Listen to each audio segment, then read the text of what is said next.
I'm not sure exactly where that statistics came from. We do Okay. know that the mortality rates within the first year after a hip fracture in Yeah. elderly people is very high. You know, within Okay. I think that statistics is closer to what the mortality rate within the first year after that hip fracture is for Okay. the patients. But I don't think it's within the same admission. I would highly doubt that. At least we're, in a place like the US, I don't think that is the truth.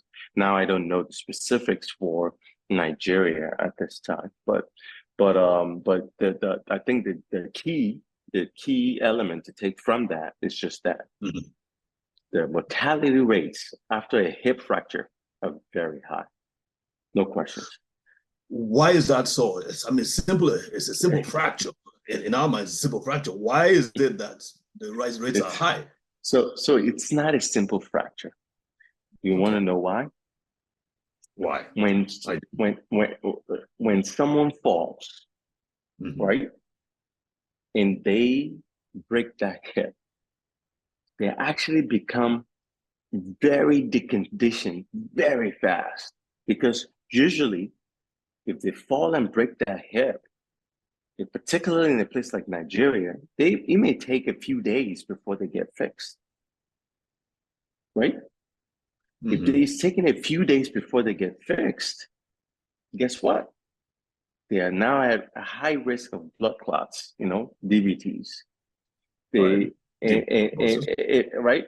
Absolutely. They're now at high risk of developing bed sores.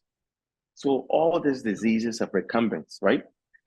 Right. So, but let's even take it away from Nigeria. Let's say a place like the US. Yes, they have had this fracture. This is a massive physiologic hit for an 80-year-old or 70-some-year-old. Their physiologic reserves wasn't what it was when they were 60 or 50 or 40s, right? Right.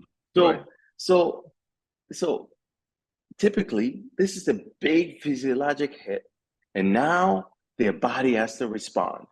Now Mhm. their heart has to respond, to the loss of the initial loss of blood, and their muscles has to respond after they've been deconditioned for a bit, and they're trying to recover from it.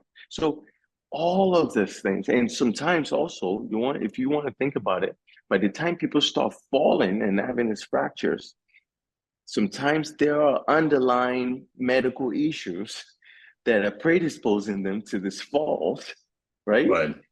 And Right. that now sometimes exacerbate over the next 12 months. So this, if a lot of ways to think about it, but Mhm. hip fractures, Yes. they seem simple, but they are not Yeah. necessarily. Oh, by the And way, also, yeah. the process of fixing them also can, once people develop those DVTs, you know, now they Deep could vein easily thrombosis. throw a clot and yeah, deep vein thrombosis, that's the blood clots. They could Yes. now have a PE, pulmonary embolus, which could cause people to die just like that.